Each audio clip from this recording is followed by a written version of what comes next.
नमस्कार, निर्मला किचन मध्ये आपलं स्वागत आहे। मी आता तुम्हाला प्रसादाचा शिरा कसा बनवणार आहे ते दाखवणार आहे। तर बघा साहित्य, तर मी हे पाऊण वाटी साखर घेतलेली, 1 वाटी रवा घेतलेला आहे आणि तूप घेतलेले अर्धी वाटी आणि दूध घेतलेले पाऊण वाटी। त्यासाठी हेच मी डब्याच्या मापानेच या वाटीच्याच मापाने हे पाणी घेतलेले आहे। आता हे पाणी पण मी गरम करून घेतलेले आहे। आता मी कढई गरम व्हायला ठेवली, त्यात आपण तूप घालून घेऊया।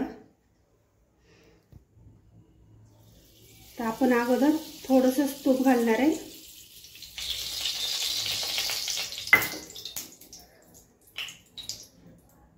आता आपलं तूप पण छान तापलंय, त्यात आपण हा रवा घालून घेऊया।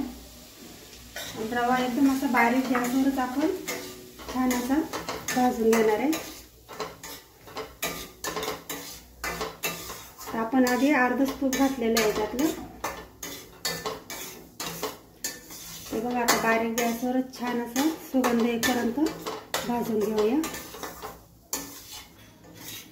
ते बघा आता आपला रवा छान असा भाजत आलेला आहे। आता आपण राहिलेले हे तूप आहे ते पण यात घालून घेऊया।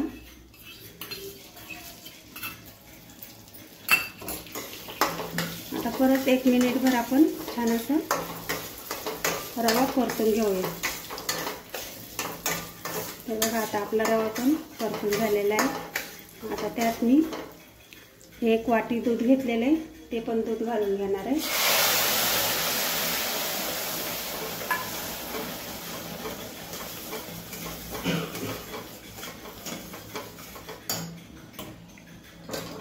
आता आपली 1 वाटी दूध घालून झालेलं आहे। ते 1 वाटी मी पाणी पण घालून घेते।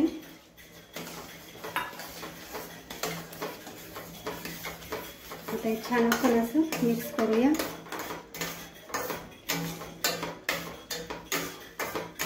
ते बघा आधी 1 वाटी टाकलेले, आता हे 2 ते 3 पोहे खायचा चमचा आहे ना, त्याने पण हे पाणी गरम मी घालून घेते।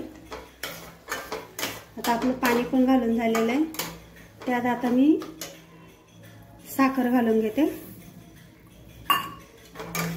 आता असं आपण कमी गॅसवर 2 मिनिटं मिक्स करून घेऊया।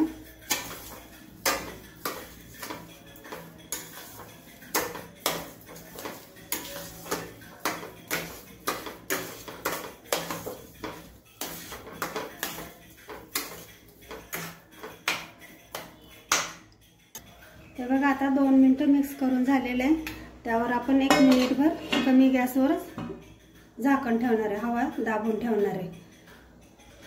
ते बघा आता आपण 1 मिनिटभर ठेवलेले आहे कमी गॅसवरच। आता झाकण काढून बघूया। मी झाकण काढले, आता छान असं मिक्स करूया। ते बघा किती छान झालेला आहे आपला प्रसादाचा शिरा। आता आपण गॅस बंद करूया।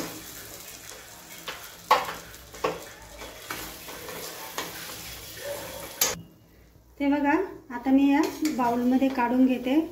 तुम्हाला त्याच्यावर शक्य असेल तर बदाम, काजू, पिस्ता तुम्ही घालू शकता, जसं त्याच्या आवडीनुसार असतं। आता मी हे बाउलमध्ये काढून घेते। ते बघा असंच तुम्ही बनवून बघा, खाऊन बघा कसा झालाय, कमेंटमध्ये नक्की कळवा।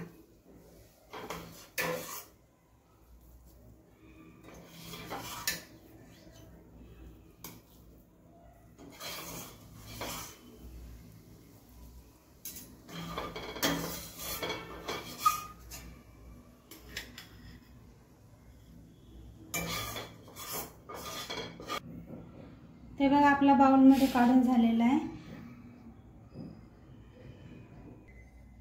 नवीन रेसिपीसाठी चॅनलला सबस्क्राइब करा। धन्यवाद।